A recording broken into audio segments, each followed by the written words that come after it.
Rockrak is certain he would have already been prepared to take down that so-called god. Now thanks to Owen, his son is likely headed toward an unnecessary demise. Even Owen begins regretting his decisions now. And just as everything seems too late, the two-headed fiend finally responds to the frogmen's ceremony. The fiend arrives to claim the offerings. The frogmen chant their god's name with full devotion, begging him to accept their sacrifices. Aloy further pleads for his god to destroy the black-scaled lizardmen threatening the lake. Meanwhile, Owen sits at the edge of the lake, helpless, able to do nothing but watch. As for Rockrak and Zael, they're busy sizing up the abomination. First thing to note is that the creature is slightly bigger than the Coleoptera they defeated with boulders. There's a chance they can defeat it, but the odds are severely against them, especially since the terrain now puts them at a huge disadvantage. Casualties would be inevitable. Right then, Rockrak receives a signal from his god, and from this point onward, everything changes. Rockrak orders Owen to look ahead and tell him if he doesn't believe in miracles. Standing before them is a massive praying mantis, a literal miracle of God.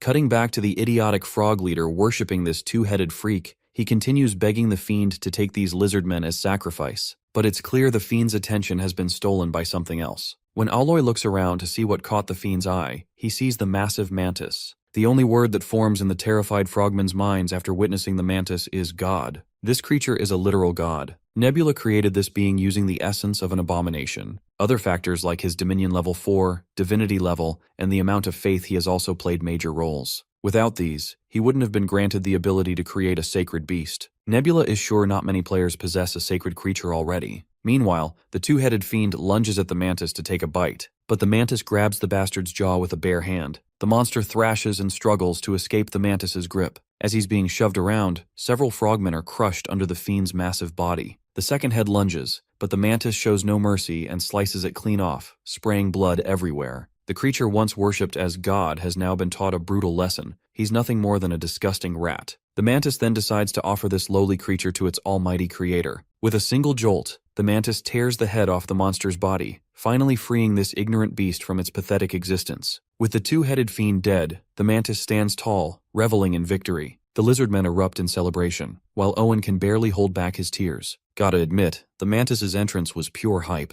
Even Nebula thinks so. Despite the fiend's impressive stats, it never even got the chance to use its small dominion. And as we know, the defeat of the two-headed fiend rewards Nebula with its essence. A new notification allows him to claim the small dominion, though it's unknown at first. Only after claiming it does Nebula learn the dominion is seawater. Now it makes sense why the monster didn't use it. There's only fresh and sweet water here, so the seawater dominion would have been useless. Honestly, dominion over rivers would have been way better, since even Nebula can't utilize seawater here. Still, he's sure it'll come in handy someday. We then transition back to Chief Aloy, who is in utter disbelief seeing their god fall with such ease. Seeing his father in such dismay, his son Shunan finally begins to understand the real reason behind the frogmen's downfall. As far as he can tell, his father and his tribe didn't lose their strength because of the disease. It's because they were too devoted and reliant on that two-headed fiend. The entire tribe let their guard down. They stopped training, believing that the two-headed god would keep them safe forever. Now, the frogmen are nothing more than cowards, powerless to stand against their enemies. The great mantis delivers the good news to his creator about the abomination's annihilation. Nebula feels proud of his creation and grants him the chance to rest until he is summoned again. The great mantis is prepared to emerge whenever the time comes, and his involvement becomes imperative. Meanwhile, Rockrak and his crew notice the frogmen crossing the river to reach the outer village. The village has been abandoned, giving Rockrak the opportunity to swim across and rescue those lizardmen kids. With his voice raised high and a tone dripping with dominance, Rockrak addresses the captives of the village. Today, he is here to claim victory over the frogmen. If there is anyone with the courage to join him in this endeavor, they can step forward. Owen immediately volunteers, ready to help him secure this victory. The other injured lizardmen also gather their courage and insist on joining as well, finally acknowledging Rockrak as their chieftain. But Rockrak insists that the injured stay behind and rest. One brave lizardman proclaims himself a former warrior who knows exactly when to rest while facing danger. Although none of them feel any honor in exterminating frogmen civilians, their hearts have been reignited with a fire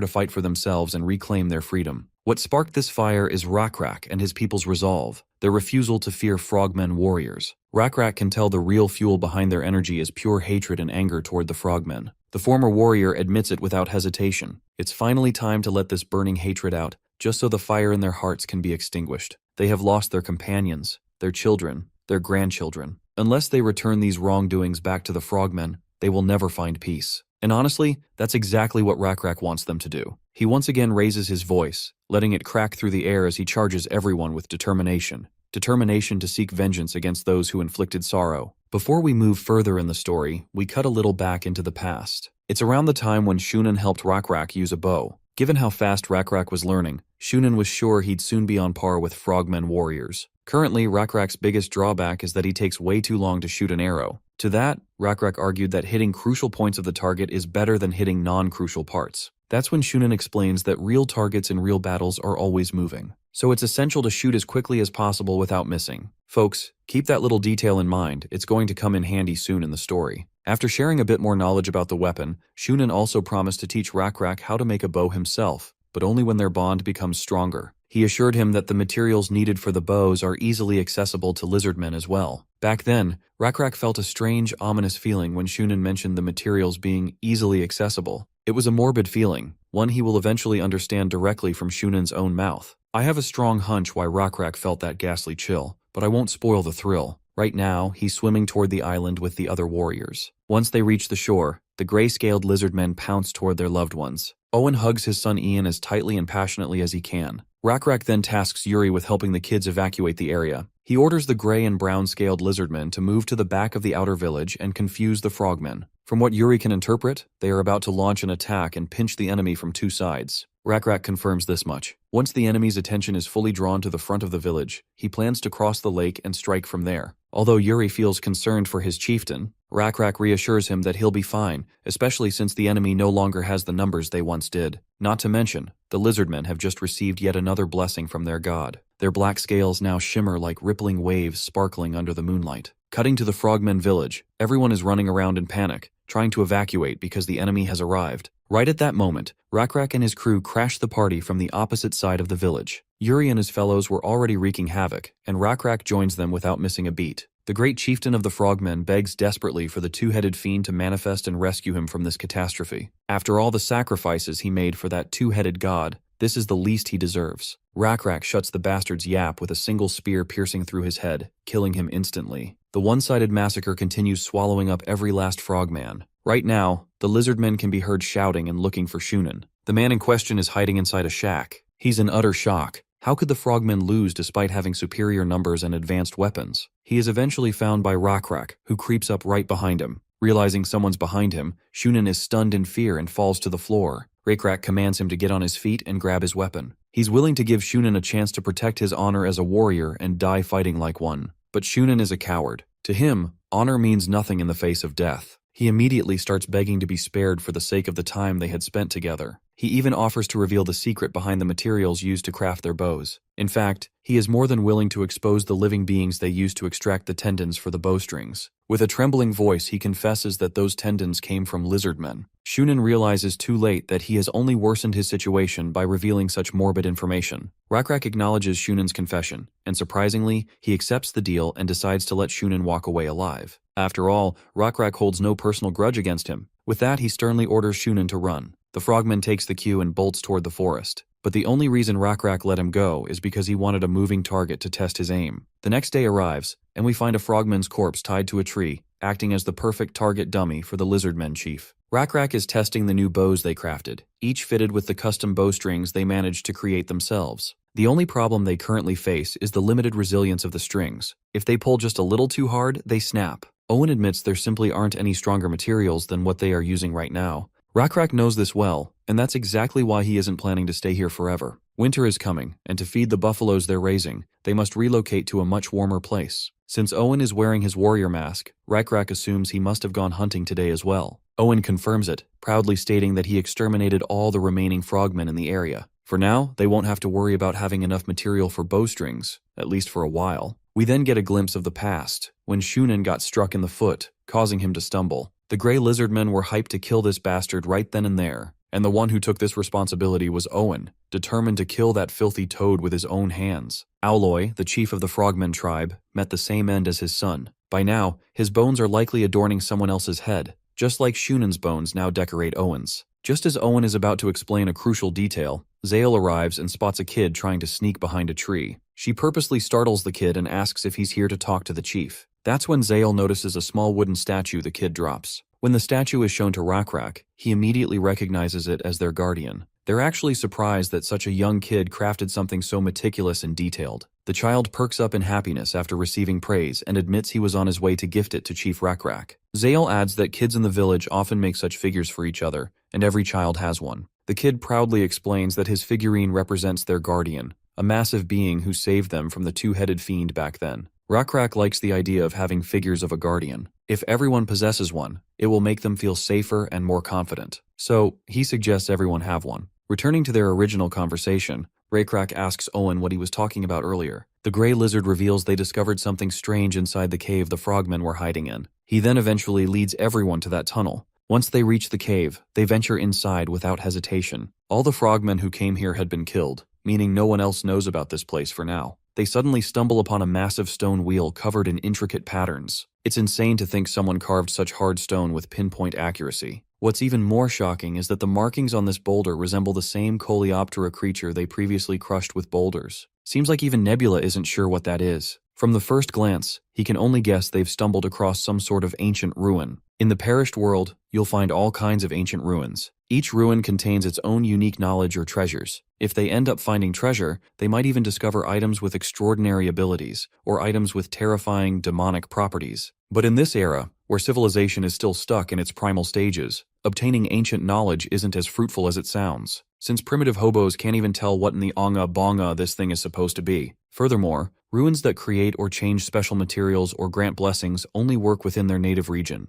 And to Lakrak, who lives a nomadic lifestyle, that makes them utterly useless. There's a small chance this might be a unique relic, though Nebula hopes it isn't anything demonic, otherwise they're screwed. Just as they slide past that giant slab, they hear spiraling electricity humming like it's trying to communicate with them. An unknown entity welcomes the strangers who dared to enter the demonic world. Upon stepping inside, the Lizardmen find themselves navigating a maze of stairways spiraling downward. Instead of taking these confusing stairs, Rakrak suggests simply jumping down. Before they descend further, they notice a bunch of rats blocking their path. But the way these creatures snarl doesn't seem like normal rats at all. Zale confirms that they're nutria. They've eaten nutria before, but these ones look drastically different simply because they've grown much larger. Another thing to note is that nutria don't normally travel in groups, nor are they aggressive. Perhaps they're trying to protect this place. Because of this, Rakrak orders his soldiers to get ready for a fight. The overgrown rats start pouncing toward their supposed enemies, only to get impaled by spears and die needlessly. After dealing with them, Rakrak feels bad seeing so much meat go to waste and suggests they try eating them. Zale even suggests taming these giant rats and farming them like buffaloes. Speaking of farming, Owen suggests fish farming might be even better. Fish are easy to raise since they lay eggs and take care of their own hatchlings. They could easily build a dam and trap the fish during hatching season. Suddenly, one of the Lizardmen gets electrocuted just by touching an injured nutria. Rakrak tries touching it too, and gets zapped as well. Turns out these nutria are infused with a demonic energy attribute known as lightning. They can strike enemies with lightning through physical contact. Well, it looks like Nebula's worst-case scenario has become reality. This is indeed a demonic ruin, though the lightning attribute is considered relatively weak compared to the others. If Rakrak manages to reach the end of this ancient ruin, he can obtain this demonic power, though simply obtaining it won't make him a mage instantly. Demonic power strengthens with each generation, meaning future descendants would become true mages. There's another issue. In the perished world, magic and divine power are in conflict. According to the game's original story, the source of magic doesn't come from a god, but from an ancient evil. Thus, high-level magicians don't rely on gods at all, they aim to build their own power. As more people get influenced by magicians and pursue the magic path, many lose their faith in gods. This drop in faith deters players from choosing the path of magic. There is a loophole players can exploit, but it introduces way too many complications. Anyway, we cut back to Rakrak, because now is the moment when the demonic relic begins tempting its target. The demonic entity emerges, speaking to Rakrak through telepathy. It asks Rakrak whether he desires this power. If so, the entity is willing to give it to him. Since others can't see the demonic figure, Zale notices Rakrak zoning out and suggests they return. But Rakrak says he's fine and orders his companions to keep obliterating the rats. By now, Rakrak realizes he's the only one who can see this creature. Through telepathy, Rakrak asks the first question anyone would, its identity. The creature introduces itself as the spirit that guards this place. Only those with great power can perceive it. Naturally, Rakrak questions what power it's referring to. He also notices that although they can communicate without words, they can't read each other's deeper thoughts. Meanwhile, Nebula considers warning Rakrak about this spirit of demonic magic, but he stops when he notices a new attribute in Rakrak's profile. The attribute is called Deception. Nebula has no clue when it was added. The closest guess is that Rakrak earned it while dealing with Shunan's deceitful tactics. This gives Nebula a tiny bit of reassurance, and he decides to leave the decision entirely to Rakrak. Back with the entity, it reveals a bit about the electricity attribute, the power to burn all life with scorching heat, shining like the blazing sun. Rakrak can have this power if he wishes. Naturally, he sees no reason to decline. This is when the spirit tries introducing a stipulation. To avoid being tricked, Rakrak immediately declines the offer. After all, it's not free. The spirit quickly tries to salvage the negotiation, insisting the condition isn't difficult to fulfill. Once again, Rakrak expresses disappointment. If the spirit wanted an exchange, it should have said so from the beginning. Still, he agrees to hear the condition, but warns the spirit not to beat around the bush anymore. He wants everything stated clearly. If it hides anything, there will be no more dialogue. Right then, Zael interrupts to report that they're ready to move. Rakrak orders her to continue with the others. He'll follow after gathering his thoughts. Meanwhile, the spirit lays out its terms. It claims it has been sealed in this ruin and cannot move freely. It wants Rakrak to descend further and kill the ruin guard protecting the seal. Once freed, it promises to grant all its powers. Before accepting the deal, Rakrak wants confirmation. Will he gain the same power to zap enemies like those rats? The spirit doubles down. As it said before, its power is called electricity. For now, it only manifests as crackling sparks, but with each use it grows stronger. Eventually, Rakrak would even be able to summon lightning. Given the growth potential, Rakrak could become powerful enough to rival a god. This power is actually too immense for one person alone. So Rakrak has the option to share it with the tribe, or he could monopolize it entirely for himself through a ritual. Rakrak acknowledges everything the spirit explained, but he still can't understand one thing. How did a being capable of granting such overwhelming power end up sealed? Well, according to the spirit, it was that very power that led to its downfall. People usually interpret strength as a threat, and they typically lock down anything they fear. Rakrak finds it ironic that the spirit openly admits it's in fact dangerous. At this point, he suspects the spirit is hiding something. Either the power isn't as great as advertised, or the harm it brings far outweighs the benefits. It would be great if the spirit just came clean about what it's hiding, because Rakrak doesn't want things getting complicated. He decides to head back and collapse the cave's entrance, making sure no one ever stumbles across this place again. The spirit panics and promises to reveal everything it can.